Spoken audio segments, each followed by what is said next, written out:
Well, hello everyone. Welcome back.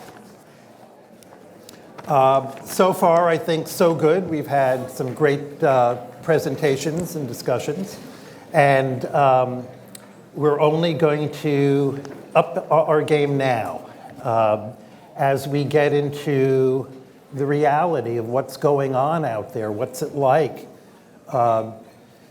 Okay, we've heard that we have this housing crisis. I think we have a better understanding of what has been going on, what brought us to this point and where we are now. We've heard from Adrian Todman about HUD's thinking and what they're doing about this. We've heard from Dwight and Brian about the political and policy outlook. And now we turn to a little bit more toward practice, but also talking about policy as well. And we have a great group of folks here to help us figure it all out. I'm Buzz Roberts. I'm the president and CEO of NAAHL, so it's a special welcome that I extend to you all. We've got really a wonderful panel here. To my immediate left is Rafael Cestero from the Community Preservation Corporation. Next is Dan Magidson from Enterprise Housing Credit Investments, then Bobby Rozen, who's a longstanding policy attorney, and on my far left, Michael Lear from the Community Development Trust. So just to get things started so people have a little bit of idea of your perspective, just tell us really quickly, what you do. What is your perspective on this whole area? First of all, you shouldn't call us old friends. We're longtime friends. We believe in truth. So thank you, Buzz. It's great to be here, and it's great that we're back in person. It's great to be together with so many familiar faces and friends. I'm the CEO of the Community Preservation Corporation. We're a almost 50-year-old nonprofit community development financial institution based in New York City. We provide construction and short-term debt, long-term debt, and equity investments for the creation and preservation of housing, largely affordable and workforce housing, but not all what I would call capital A. We do a lot of small A, affordable, unregulated housing. Good morning. Thanks for having us. My name is Dan Magidson. I'm with Enterprise Housing Credit Investments. Enterprise just celebrated its 40th anniversary just last week. Thank you. And I work in the New York office. I'm a housing credit originator, so LIHTC transactions, focused mostly on the New York metro area. So as Buzz said, I'm a policy attorney. I've been working in and around the program since 1986. And I represent the nonprofit syndication and community development side of the business, working with LISC, NEF, National Association of State and Local Equity Funds, Enterprise, and the thrust of my work is to maintain the integrity of the housing credit program, and make sure that we're pursuing good policy in the regulatory and legislative changes and state activities. I particularly have a focus on preservation issues right now, and working also from the perspective of nonprofit development in the industry. Hi, I'm Michael Lear. I'm with the Community Development Trust. I'm the Chief Business Development Officer.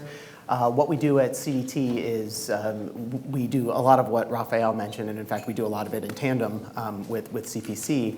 We make debt and equity investments. We make long-term investments specifically for the creation and preservation of affordable housing.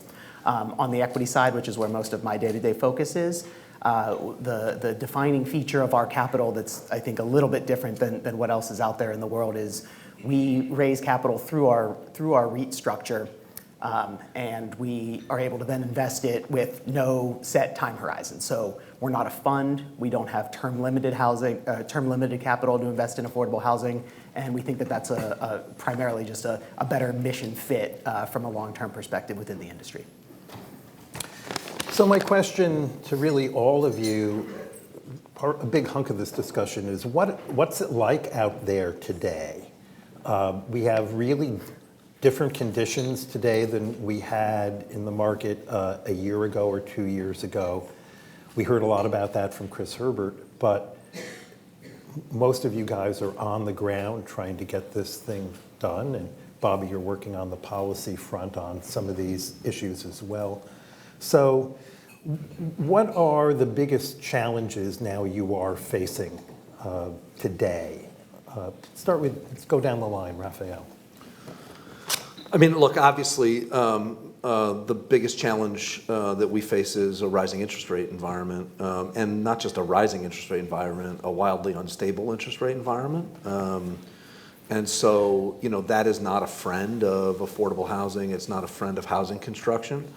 Our perspective at CPC is that the affordable housing crisis, which we all talk about and is written about now more than ever, is a housing supply crisis. Like we're way underbuilt in this country for housing units, and a rising interest rate environment along with rising costs is a real challenge, and it's hard to make deals work. Our pipeline is down. We did last year alone in new debt and equity originations, we did over $1 billion. We're expecting to be 25% down from that this year because every deal is just harder, and government subsidy partners are more constrained, and so it's a difficult environment to get deals done in. However, and I just said this a second ago to somebody, it's just the beginnings of a recession. It's not a global pandemic where we have no idea what the end of it is. It's not some other international or global calamity. It's a recession. We've been through these before. We'll be through them again. And to the extent that there's a saving grace, is that the affordable housing industry in my career over 30 plus years doing this has always done fairly well in recessionary times because the subsidy capital helps buoy the deals. And so the deals that are working for us are deals where we have subsidy partners at the state and local level supporting those transactions. A lot of what Rafael said, I think over my 20-plus year career, this is not the first challenge that we've encountered. And that's something I like to stress to some of the younger staff is there's always challenges. And this time it's interest rates. It's definitely the instability and the rapidly rising interest rates. I think we can get comfortable with higher interest rates. They've been extraordinarily low for an extraordinarily long period of time. And that's actually not really normal. But it's the sudden change which has really made it challenging to plan for and to work to get deals closed. We like to look forward. We like to sort of try and plan as our developer partners who are acquiring land today or looking to buy a building. They need to look forward. So we're working with them on solutions to move the projects, get them closed. Last year we did have a record year, and this year we're actually going to improve on that. So the volumes have not slowed down for us. There's not a day that goes by that we don't talk about a deal that's being pushed out a little bit, but it's very rare that a deal actually is failing at this point. There's been a handful that just simply don't pencil at all, and people are giving back credits. But for the most part, we're talking about looking for ways to restructure. A lot of things have happened in our favor for the industry over the past few years with the 4% credit lock. Honestly, the rising AMIs last year. Those things helped solve some of the problems that we're facing today. So it does take collaboration between all the partners in the deal, whether it's the investor, whether it's the agencies and the developer. But we've successfully found solutions to keep the deals moving forward. And Dan, while we have you, What's pricing like? Is it holding? Do you expect it to continue to hold? How is that affecting your deals? So I've given up predicting the future many, many years ago. What I'll tell you is what's happening today is, we're looking at rising interest rates. There has historically been a correlation with credit pricing and interest rates, but there has not been a significant reduction of credit pricing. It's on the margin, I would say, at this point. There's certainly talk in the industry, and it might happen, but today we're seeing it really just on the margin. Bobby, what do you see as the big challenges you're working on? Well, we all know that we've been for many years in an affordable housing crisis. That crisis is getting worse. The delta between affordable rents and market rents has broadened. There is, fortunately, growing interest among policymakers in providing more resources for affordable housing. But whether we can, I'll pause for 1 second.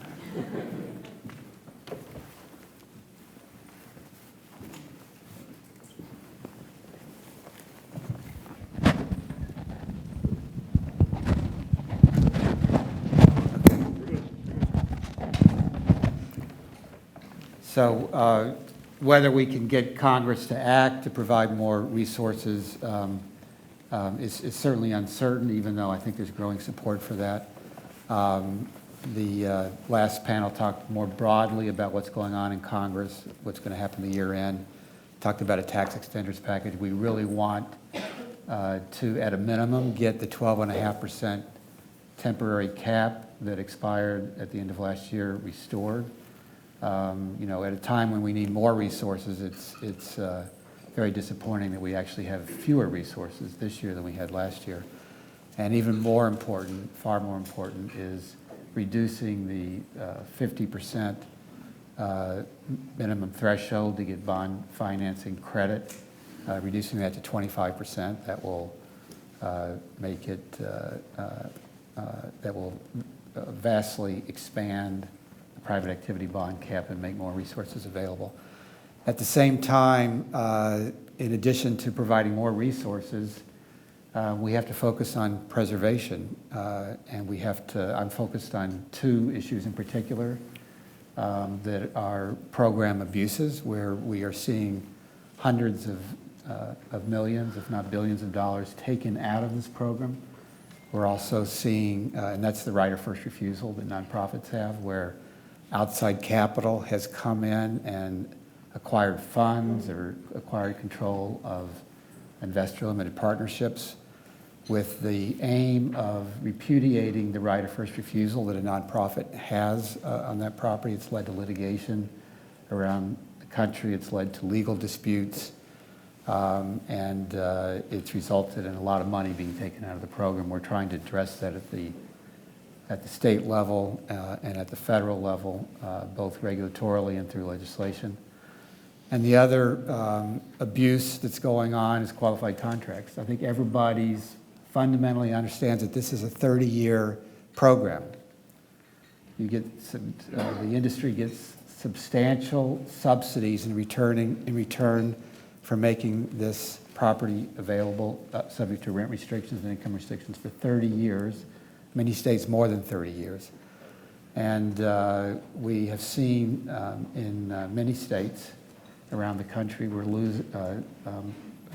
owners coming in and asking to go through a qualified contract process, something they didn't necessarily negotiate to receive that benefit. The state just didn't require a waiver. And we've lost, according to the National Council of State Housing Agencies, who's an ally in this battle, we've lost more than 100,000 units in the last few years, more than 10,000 a year. So kind of a fundamental thing on both the right of first refusal issue and the qualified contract issue is that when you have a problem, don't make it worse. We're trying to make it better, but it is very difficult. We'll get into the details about what we're doing on that. Great.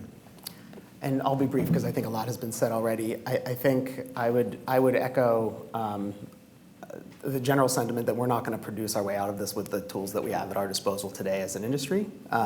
that needs to change from a policy perspective. Whether it does or not is to be seen. Commenting about kind of the landscape of the transactional market and the opportunity to preserve. Right now, there's, because of the rapid increase in interest rates and underlying cost of debt, there is no market to acquire and preserve things. So on one hand, everything's kind of static right now. On the other hand, this will become an opportunity to acquire real estate, currently affordable or otherwise, as mission owners at pricing that we haven't seen in 8-9 years. So at some point, we either need to be ready or find tools to be more ready to take advantage of a moment in time where cap rates increase in a way that allow for the long-term ownership of these assets without deep pressure to turn quick profits. So I see some opportunity here too. It's a little hard to see how we get from the crisis to the opportunity in this moment. Yeah. So just sticking with that for a second, Michael, we've seen a really very hot market in unrestricted housing with affordable rents. Maybe the good news is that it's cooling off a little bit. Cap rates are rising a little bit, but now interest rates are so much higher, and this is very much a debt-driven market. So how do those things shake out? Is it harder for you to find investable deals today than it was a year ago, 3 years ago?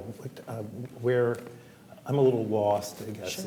So I'll answer that question. It is right now, in this moment in time, it is easier to find investable deals to acquire existing affordable housing and potentially lock in that affordable housing. It's harder to finance that, but there's more space in the market. And the reason for that is exactly what kind of in your premise to the question.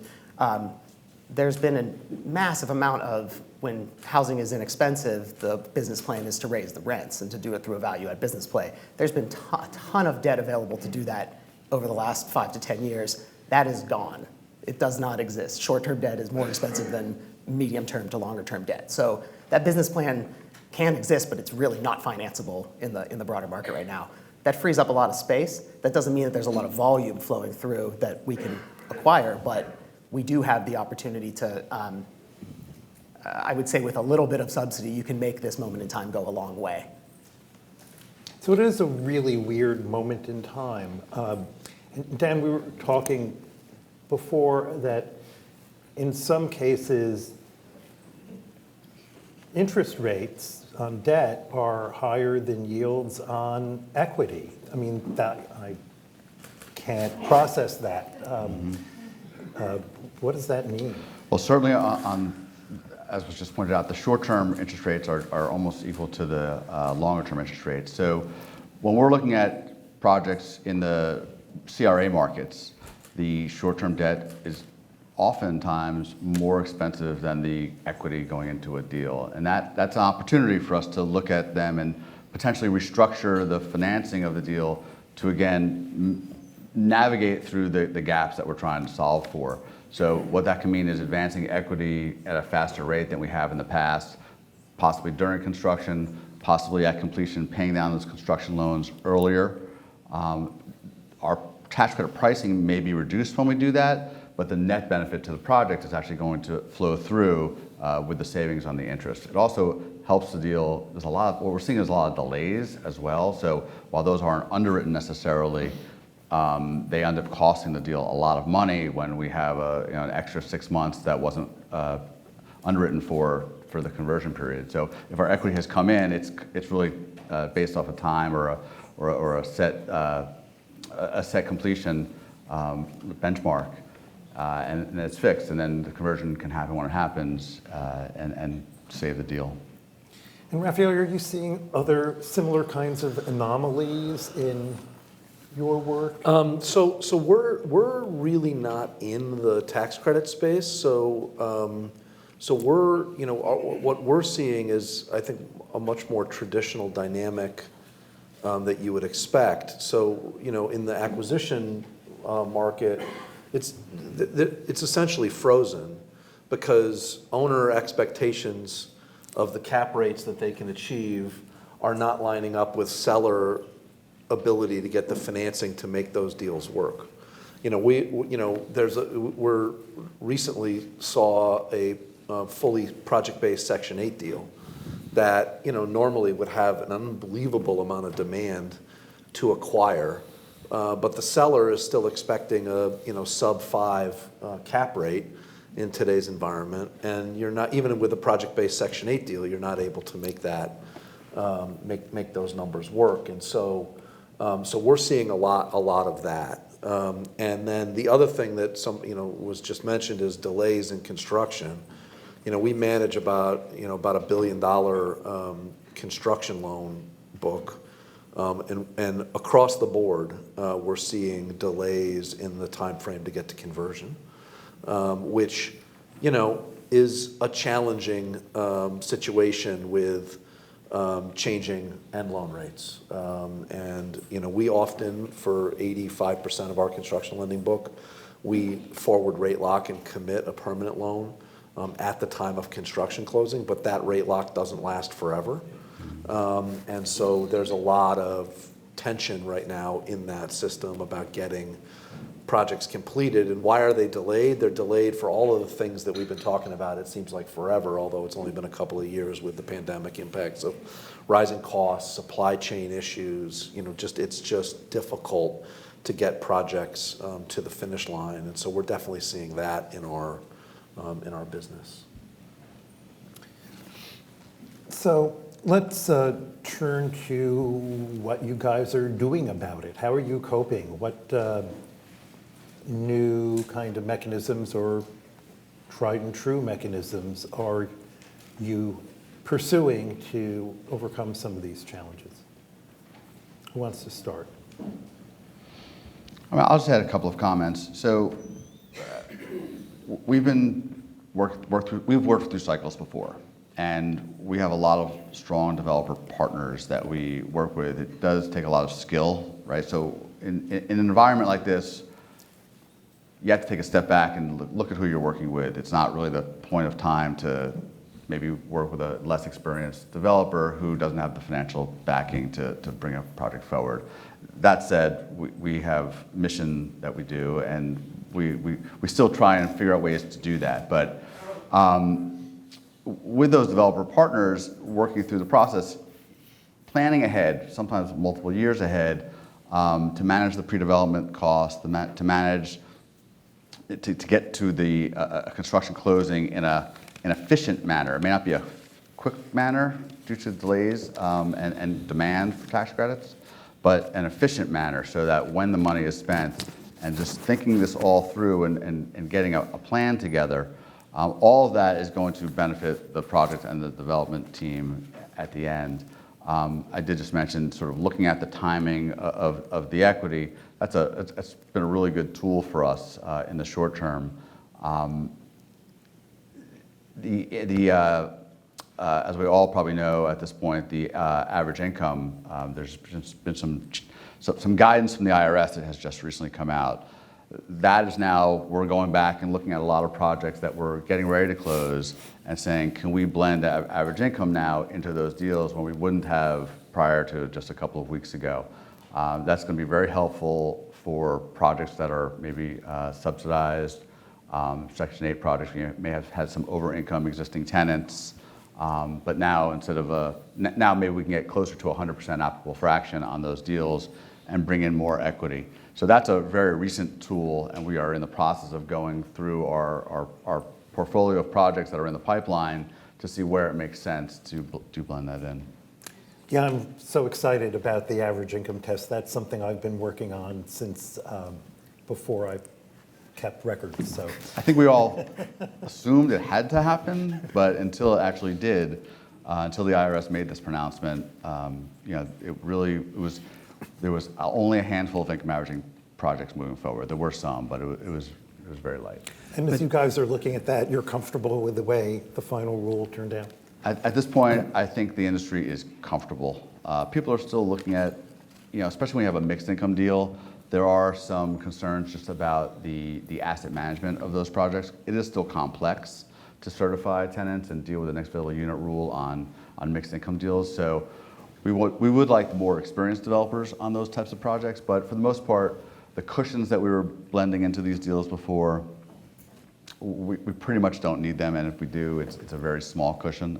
So yeah, we're just comfortable. I want to make sure I understand what you're saying. So some of these deals that no longer penciled out after they got an allocation and have been frozen, you can re-underwrite that using the average income test and enable those deals to move forward? Sure, especially for 4% deals, right? So where we weren't using 100% applicable fraction, now we can increase that fraction and bring in more equity, and it might fill the gap. That's great.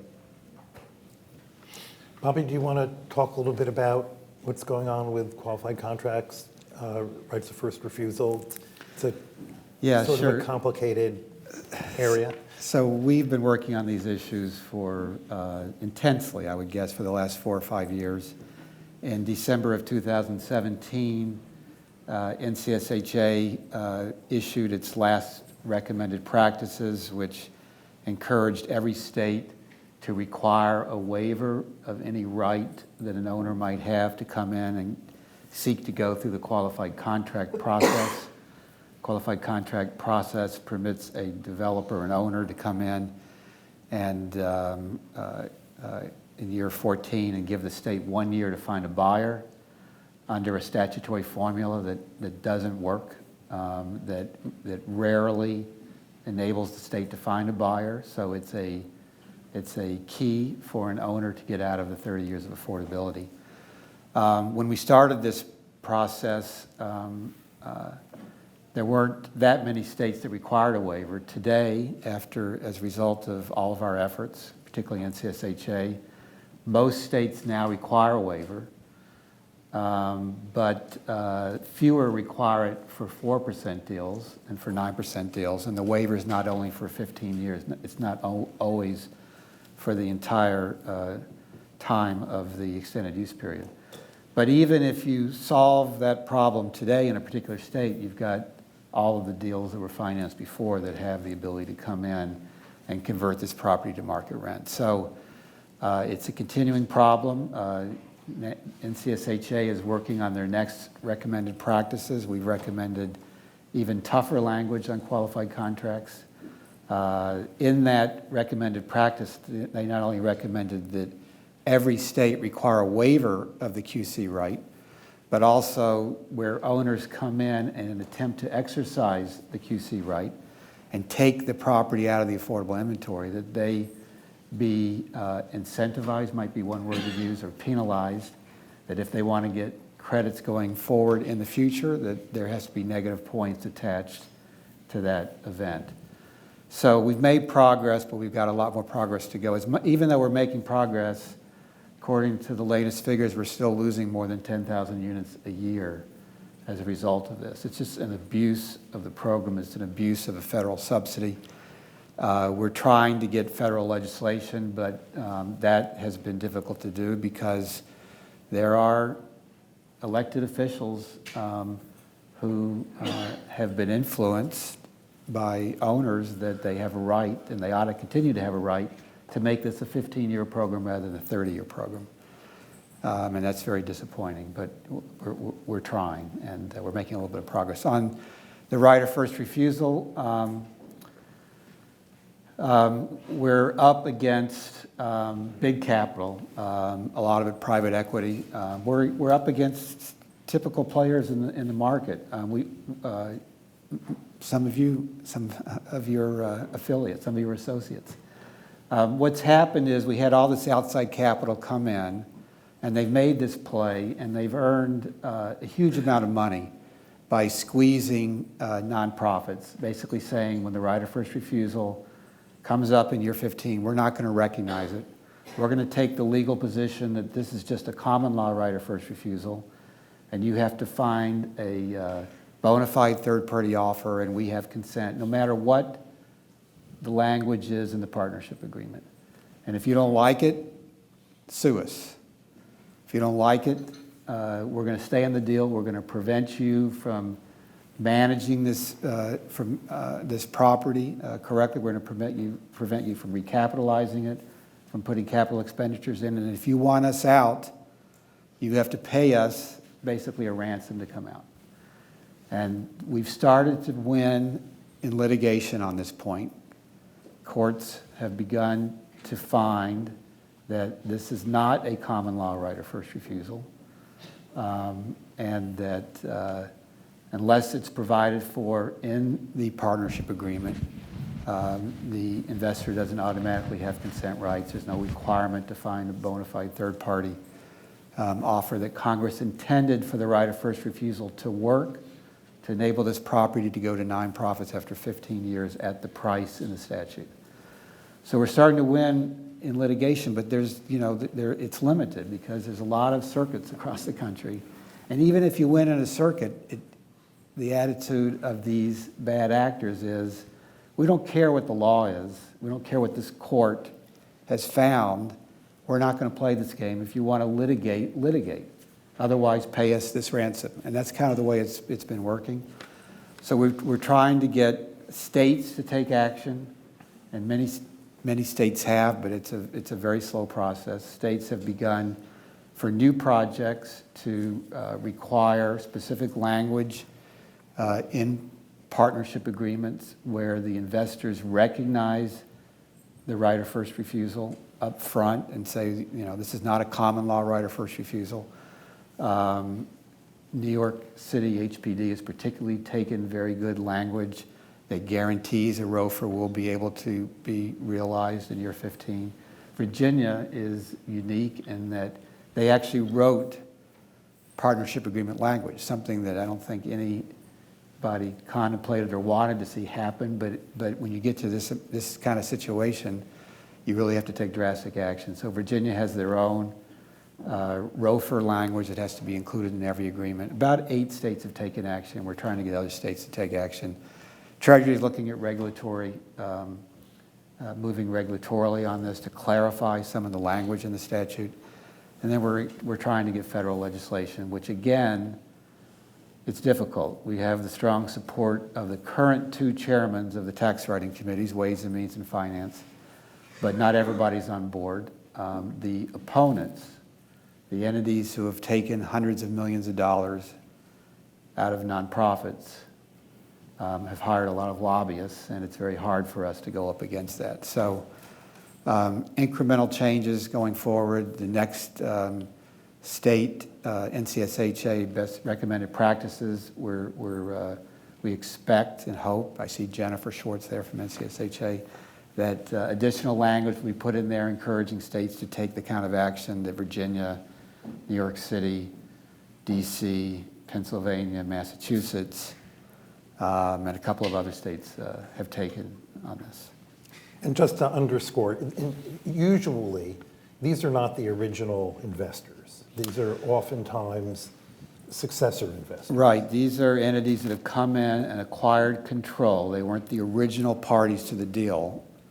But, when you have this kind of practice going on and a lot of money being made, unexpected money in year 15 being made, then you start to see some change in behavior of the kind of typical syndicator, typical for-profit. We don't see this with nonprofit syndicators.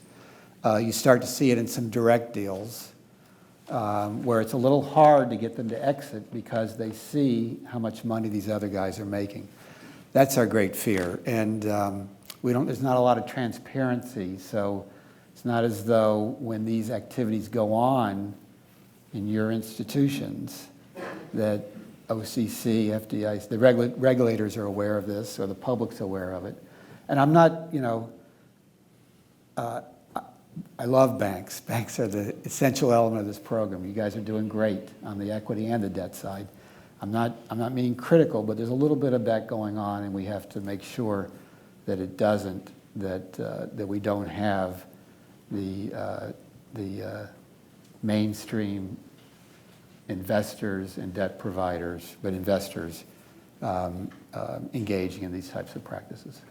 We're also seeing, some of the for-profit syndicators, maybe after the 10-year credit period, transfer their interests so that they have clean hands when it comes to year 15. So a lot of people on the front end, a lot of developers on the front end are negotiating restrictions and the ability to transfer the interest, and we work with them to come up with some language that's acceptable.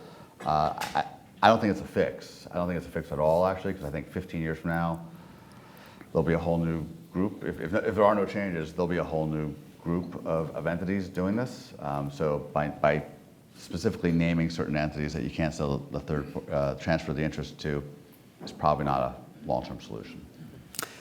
In a market economy, profit is very powerful, and if there are incentives to engage in this behavior, a lot of different parties are going to start mimicking these really bad actors, and we're trying to deal with that, not only to preserve affordable housing, preserve the financial feasibility of nonprofits and the housing they own, but to preserve the integrity of the program, because ultimately we've seen this so often in the past with affordable housing programs. If there is abuse, eventually policymakers catch up with that, and you either lose the program or the program is greatly constrained, or you don't get the additional resources you need to address affordable housing crisis. So we believe that this is an extremely important issue for the industry to get a hold of. So that goose with the golden eggs needs to be nurtured and not made sick or killed. And that's been the history of the program, and that, it's a great program. I'm proud to be associated with it. I'm sure everybody in this room is. But we've built in a lot of those controls through federal statutes, through state administration, through investor discipline. Periodically you have to step up, identify what's going on, and address it at all those levels. So Rafael, what tricks do you have up your sleeve to deal with these tougher conditions? I don't. I mean, in our business, the deals are thinner and they're harder to make work. So I don't know that we have a ton of tricks up our sleeve. I think there are some opportunities, out there. We about 5 or 6 years ago, we launched a subsidiary entity called CPC Mortgage Company, which is the only nonprofit-owned Fannie, Freddie, FHA lender. We now have 2 partners in that entity, Cestero and NAAHL. And that's an opportunity for us to be in the acquisition, in the refinancing, in the preservation market in a different way. And so we're looking at ways in which we can work with our customers to provide short-term bridge financing, because acquirers are not really that interested in locking in long-term rates today. And so we're looking at a way to do that, which could allow some transactions to happen, although I wouldn't consider it a trick or a solution. The reality is that a lot of our business is going to just depend on riding out the cycle. The other opportunity that we're looking at pretty extensively, one of the things that we do at CPC a lot of is work around environmental sustainability of the multifamily housing stock. We recently were awarded a $250 million program from New York State to administer to electrify multifamily housing in New York State as part of a decarbonization strategy. The Inflation Reduction Act has created some opportunities at the federal level to further that work, and so we're looking closely at that. Not a lot of details out yet, but we're looking closely at that as a way to potentially bring a new source of subsidy into deals that would both, one, allow more affordable housing transactions to happen, but 2, would provide the subsidy necessary to ensure that they're built in a more climate-friendly way. So those are a couple of things that we're looking at as possibilities to sort of help manage our way through the short-term crisis. You know, we're lucky at CPC in that, you know, 75% of our, or 80% of our business is in New York, and we have very good subsidy partners in New York who are still in the market and still wanting to get transactions done. And, you know, barring something completely crazy happening next week in the election, we should have a solid, you know, state partner to continue to work with, so that's a real positive for us. Because I do think that the other thing that we didn't talk about, we talked a lot about the interest rate volatility and all of that.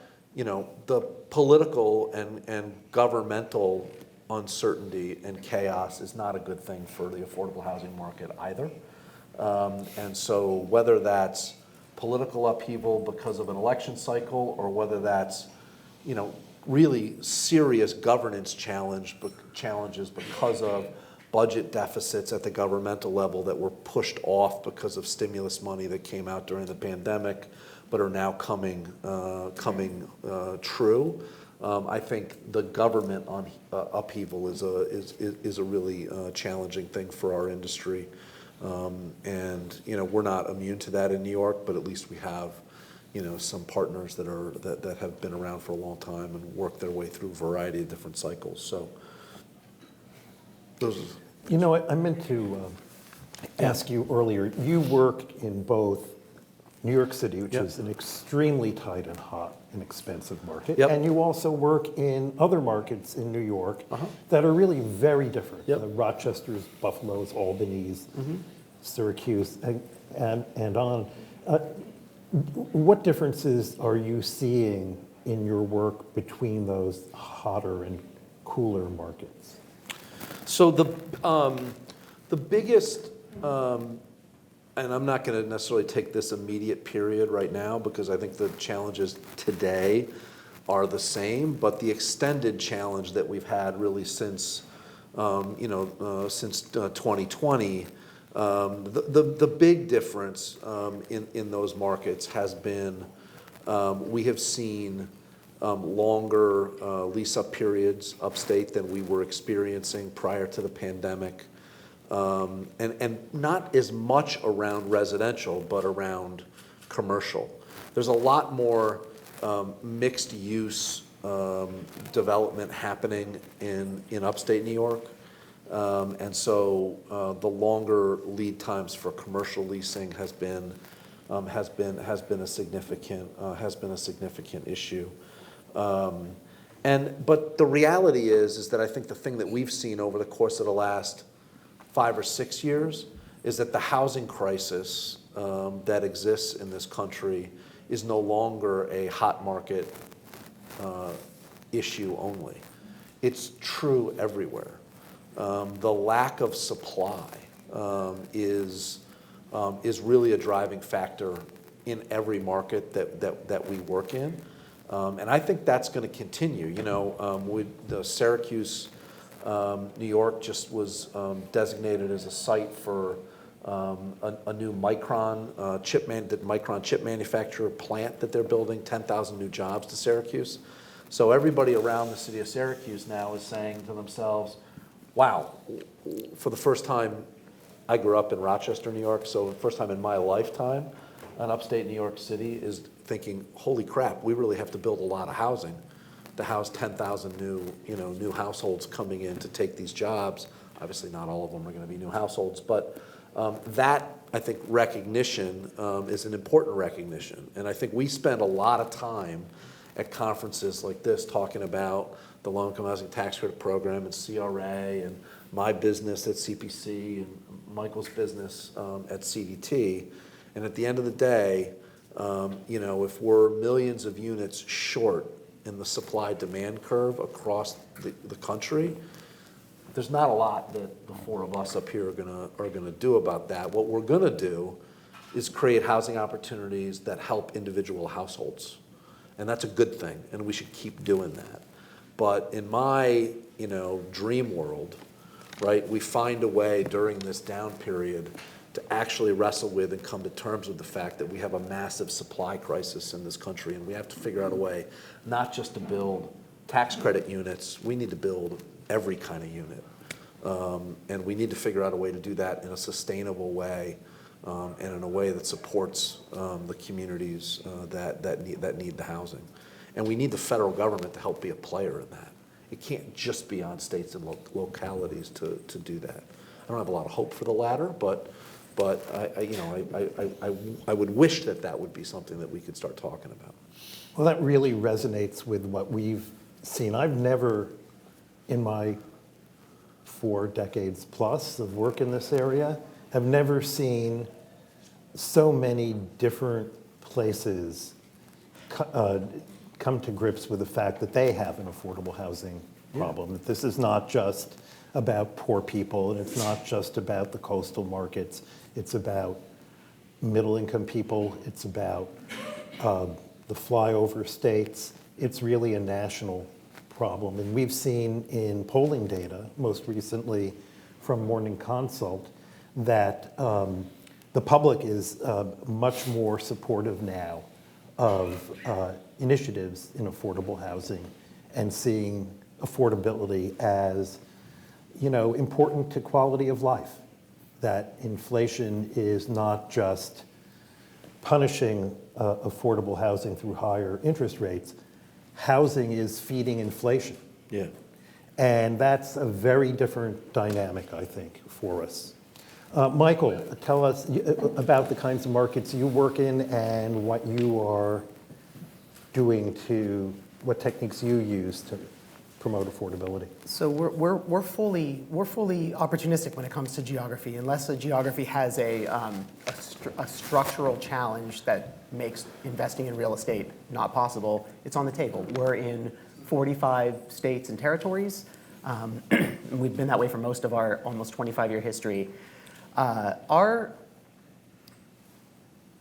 actually want to go back to a point that you two were just getting at, which is the middle-income housing dynamic, whatever you want to call that, something between 60 and 100% AMI. I think my phone rings off the hook with market rate developers that look at that space in geographies where there is some tool available to maybe make that happen. The state of Texas comes to mind, as do historic 4% developers using new construction who don't have any bond cap left and need a place to do deals, generate fee, and do these things. There's an immense amount of interest on the developer side and on the production side to build that kind of housing. What there really isn't, I think that there is no federal program, and there are no it's kind of the Wild West from a mission perspective. So we get a lot of requests to evaluate projects that are new construction, 80 to 100% AMI, or some blend up, and sometimes that's 10% of the units at 80% AMI in the rest market. Other times it's 70% of there's no kind of standard, and there's no mission. There's no accepted generalized mission standard. And I think that's lacking because there is no federal program. There is no kind of common thread across geographies. And that's okay, because then each municipality or state, if they have the resources, can drive what they want. But we know that there's just a limit on those resources. So we look a lot in that space, and that's one thing that we've continued to do. We've done for the past 5 years, and we will continue to do, is when we think about workforce housing, we think about mixed income housing. We don't think about it as acquiring poor quality, under-maintained housing and just operating it so that the rents can be cheap. You can solve one problem but not the other there. So we think about ways to holistically move assets and the families that live in them through to a better situation in their lived environment locally.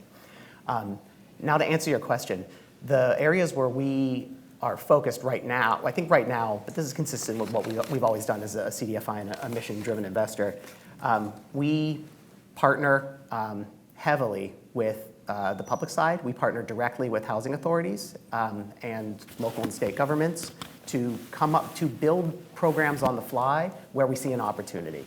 So we like that not only from a first mover advantage, so to speak, from the economics and the mission perspective, but also because we then know we have a partner that is fully aligned with us and what we're trying to achieve. And we like to be confident in that all up and down the partnership stack. Our operating partners are developers, us as a long-term mission investor, and other investors that are like us, including CPC, and also our public partners. So we very much so want to continue to do that and continue to engage in RFP processes and touting, how we're unique. Our source of capital is it may seem minor, but it's really different than just some blanket capital behind a curtain.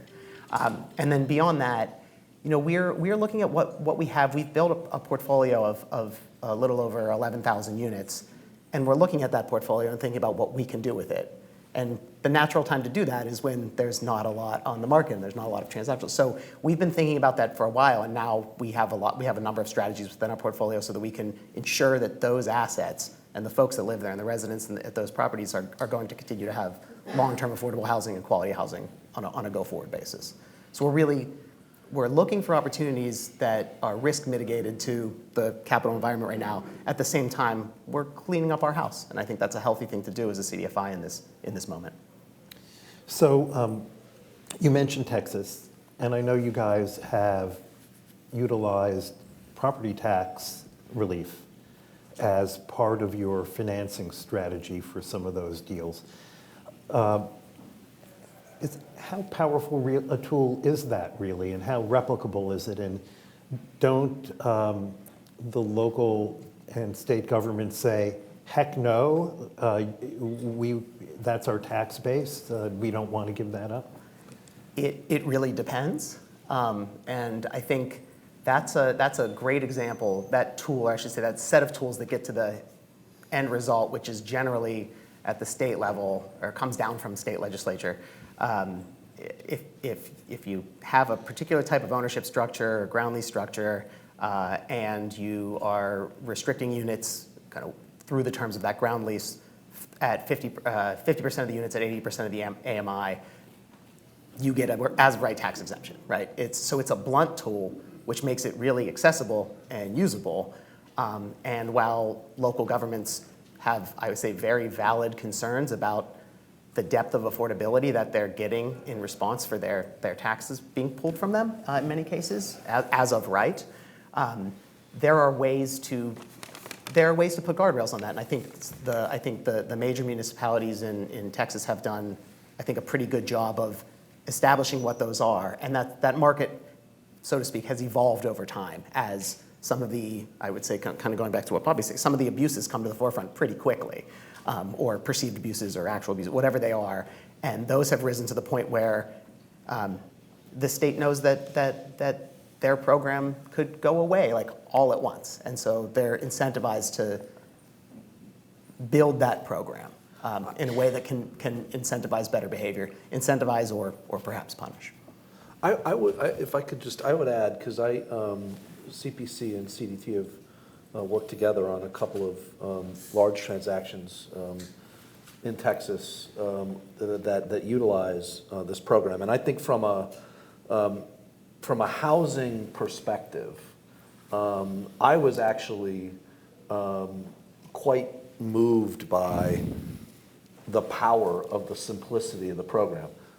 Abuses understood, have to put the right structure around it, have to be sure you're getting the outcomes over the long term, not just on day one. But what the structure allows, right, is for mission-based actors to actually compete with other potential buyers in one of the hottest markets in the country. I'm just thinking about Austin, Texas in particular, and acquire large-scale apartment complexes that were built 100% as market rate, but because of this tax exemption are getting acquired by CDT and by the Austin Housing Authority, and 50% of the units for the life of the exemption are going to be at fixed at 80% AMI. And so the housing statistics there are pretty powerful in terms of providing future affordability in a relatively efficient way from a government resource perspective. But the other thing that was really powerful to me was the breaking of the cycle of flipping, of ownership. So one of the, one of the properties that we toured when I went down there, the management staff at that property were the same since the day the thing was built 10 years prior. I'm making that up, but I think it's close. And in that, the Housing Authority and CDT were the fourth owner since the thing was built, because so much money is going after and wants to be invested in Austin. Appreciation is happening so quickly. So that very, to Michael's point, accessible tool is providing really important affordability in a very hot market for a wide range of types of people who could use those lower rents in a really efficient way. And I just think, like, we have to think differently about how we're attacking the problem, I guess, is the moral of my story, right? I mean, the low-income housing tax credit program is one of the great affordable housing programs ever created in this country. But it's not exactly simple. And so I think we have to think differently about what we're doing and how we're doing it and what our expected outcome is, right? We're in a big battle in New York State right now because a tax exemption program that was there for the stimulation of housing construction overall in the 70s expired, and it's a big political fight because people don't think there was enough affordability generated by the program. Well, I mean, that we can talk about that, and we can figure out a way to fix that. But at the end of the day, the end result of the exemption being killed is that there's no housing being built or constructed at all. And that's not going to help the affordability problem or the market either. And so I think some of the stuff that CDT has done outside of what I would consider to be sort of the normal affordable housing channels, I think are really powerful examples of how you can intervene in the market in a creative way and have a big impact. So let me ask, Mike, you said you're in 45 states. How do you see other states doing this, considering it, or cities, this tax exemption? And is there a affordable housing advocacy group advocating for this type of policy? I think the answer is kind of. You see some states looking at this product and saying, all right, we want to construct something that's similar to that, because we have this huge demand in that space, and below, of course, in terms of incomes. But the guardrails get so aggressive that it becomes complex and then not scalable, or so restrictive that you can't actually interact with a market in a timely fashion to use it, right? Lead times, complexity, bells and whistles, all that stuff, which I'm not advocating against. I'm just saying that has a natural negative knock-on effect for implementation. But I would say there's not a huge advocacy group push towards this. And I think it's also because, I think one dynamic of it is when things like that work, you kind of don't want everyone to know, right? And I'm not talking about CDT here. I'm talking about like the industry that utilizes this in I would say, less aggressive mission ways. And so I think there is a bit of a perverse incentive to not draw attention to something that could use some improvement, right, for those reasons. So we want to leave time for audience questions, but that seems like a perfect segue into asking all of you, each of you, if you had one or two magic wands on public policy, how would you wave them? You want to start, Michael, since you were just talking about some of that? Sure. I think we should double the bond basis. It's eloquent and relatively simple. But from my particular perspective, as a CDFI and a REIT, we are fairly unique in the CDFI space in that we're not effectively spread lenders at our core. We have a debt business that was the origin of our company, but right now we are owners of real estate. And in order to do that, and do that at scale and scale that mission, we need to have equity and we need to have a balance sheet. We have one, but I think any tool that could drive capital to the balance sheets of CDFIs as opposed to a debt product that we could leverage off of and make profits and reinvest those slowly. I think the way that you get to scale impact through mission ownership at an institutional level is by designing policy that drives capital into those spaces. So that's a little self-interested, but I'm a believer in what we do. And so the Capital Magnet Fund does that, and it gets its funding based on the book of business of Fannie and Freddie, and that book of business is already dwindling rapidly. We have one more very good year. Yeah, that's right. Coming So down the pike. apply now. It'll be easy. It'll be a lot harder next year. Bobby. Well, we need more resources under the housing credit program. Higher cap. We need more private activity bond cap. You said 2. I'm going to go longer, if that's all right. We need to reduce the minimum bond threshold from 50 to 25%, or from 50 to some amount lower, and that interacts with a higher private activity bond cap. You need it more or less, depending on what you do there. I believe that going forward, this ought to be a minimum 50-year program, not a 30-year program. So I'd like to see that change. And then the preservation issues that I raised earlier on qualified contract, right of first refusal, and just general program integrity initiatives ought to be coupled with any enactment of more resources for the program. Great. So next year, we're going to see a new Affordable Housing Credit Improvement Act introduced, and maybe there'll be an opportunity through that or some other approaches to build some of those things in. Dan? So reducing the volume cap requirement is our enterprise's top policy priority. That can have the most immediate impact. But I do think related to that, and a problem that we see across the board, is staffing within the agencies and also just within the industry, the banks and our own staffing. Training staff to process all of this affordable housing is a real problem. So if we were to be successful in lowering the volume cap requirements, that means across the board more deals would happen, and they have to be processed. So I think there needs to be an investment in staff fundamentally at the agency level, and I think the industry will follow. Yeah, that's really interesting. Julie Herzog is here from the Affordable Housing Investors Council.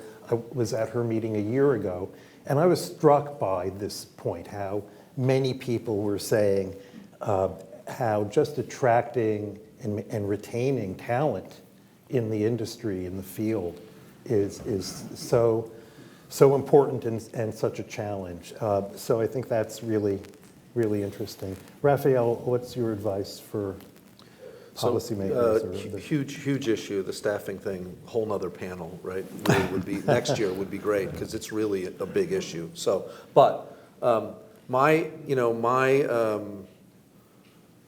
perspective is a little different. We're all a room full of transactors, but I think one of the things limiting our ability to transact is the hyper focus, as it should be, on the fact that we have way too many people in this country who are desperately poor and can't find any place to live. I don't think we can build our way out of that problem. So I believe that at some point in this country, we're going to have to come to terms with the fact that we need universal housing vouchers, and we need them soon. If you're poor in this country and you can't afford a loaf of bread, you can get food stamps. And you can essentially walk into any grocery store and you can use your food stamps to buy a loaf of bread. Only 1 in 4 people in this country that qualify for housing vouchers get them. That's millions and millions of people who qualify for them who can't get them, which means most of them are living and are in units that they can't afford and are rent burdened, and that's affecting their families, their stability, and their ability to provide other goods and services. And so nobody likes to talk about universal housing vouchers. It's too expensive. We're never going to do it. It's never going to happen. I've been doing this for over 30 years, and for the first time ever in the last presidential election, every single mainstream Democratic presidential candidate that ran had universal vouchers of one kind or another on his or her platform. It's the first time it's ever happened. So I don't know whether that's a sign of movement in that direction, but I sure hope so, because we can no longer expect that development is going to solve the problem of affordable housing for the lowest income people in our country. So let's take a couple of questions from the audience. Who has a question for this wonderful panel? And we'll start over here. We need a mic. Just scream. We'll hear you. And while we're waiting for the mic, just a heads up, we're going to transition right after this into our next discussion, but we have to do a fire drill to switch out the mics. So please, audience, don't leave. Your lunch will follow the next 30-minute discussion. Go ahead. Yeah, I'm Jack Casey with Meridian. I just want to piggyback Buzz's title, Strategies for Creating and Preserving Affordable Housing, and really lean on Bobby. ESG, the SEC, when we're trying to create additional investors from the corporate market, okay, ESG is the buzzword. We know the track record, and specifically in LIHTC, is exceptional, but we have no ESG data, okay, for corporate America.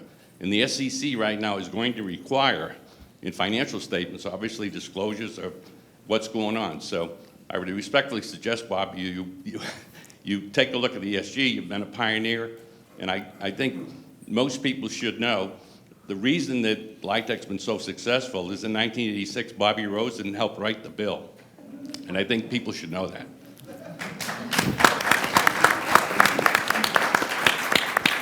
Thank you, Jack. My understanding is that there's no definition of what ESG is, so companies make claims about what they're doing, and the SEC just wants to they don't want to mandate it, but they want to make sure that there's some common understanding of what that means. And I haven't really looked at it from the housing credit or affordable housing perspective, but that's an interesting point. Thanks, Jack. And we're going to be hearing from Bob Simpson this afternoon from the Multifamily Impact Council about the interaction between ESG and impact investing and what that means, and some very exciting work that Bob is undertaking that we are supporting to really give some more definition in this space. So very timely. Let the record show neither Bobby nor I put you up to that. So. There's a question over. A question over here from Jonathan. Hi, Jonathan Horowitz, Housing Assistance Council, Rafael. I'm glad you raised universal vouchers. For those that don't know, before I joined HAC, I worked with Chairwoman Waters, where we held the first hearing ever in Congress on universal vouchers, and of course included funding for vouchers in Build Back Better.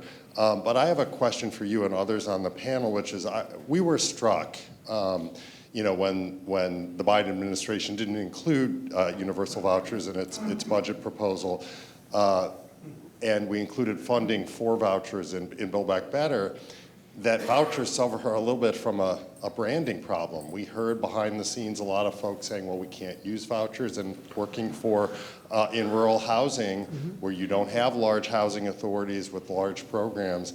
And my question is sort of what can you or others, what are the thoughts about how we can improve the program and improve the image of a program that's highly successful? So I'll jump on that real quick. But so, and a lot of credit for some of this goes to Jessica Katz, who's the Chief Housing Officer in the New York City for Mayor Adams, who has a whole slate of things that she's begun talking to HUD about to streamline the administrative process for Section 8 vouchers. There is no reason why it should be so hard to get a voucher. So people can't use them, right, is the thing people say, right? Part of that is it's really hard to get folks who need the voucher but they're working 3 jobs, to all of the different appointments they have to go to certify their income and do all the other hoops they have to jump through to get it done. Part of the issue is it's really hard for landlords to actually get the payments from the housing authorities, right? So to me, universal vouchers is not just, that's why to me, I'm all for fully funding Section 8. But universal vouchers to me is not the same as fully funding Section 8, because we need to rethink the voucher system from an administrative point of view, from a qualifying point of view, and make it easier for people to access the voucher and for landlords to use them, right? There's a lot of income discrimination going on in the marketplace, so I'm not poo-pooing the fact that there are lots of bad actor landlords out there that are doing income discrimination. On the other hand, there are a lot of good owners out there, like Michael and I, who are involved in major Section 8 projects, and we have significant economic vacancy issues in our projects because we can't get the subsidy flowing, right? And so Michael and I are doing it because we are who we are, but why would anybody else do that? And so we have to rethink the voucher program in its entirety, which is a hard thing to do in today's environment. Well, we could go on for hours on this, I think. I have lots of questions I couldn't even get to, but that's just because our panel is so wonderful. So I want to thank the panel. Don't move. You guys run, and we'll be back in just a moment. Thank you, Mike. Thank you, Mike.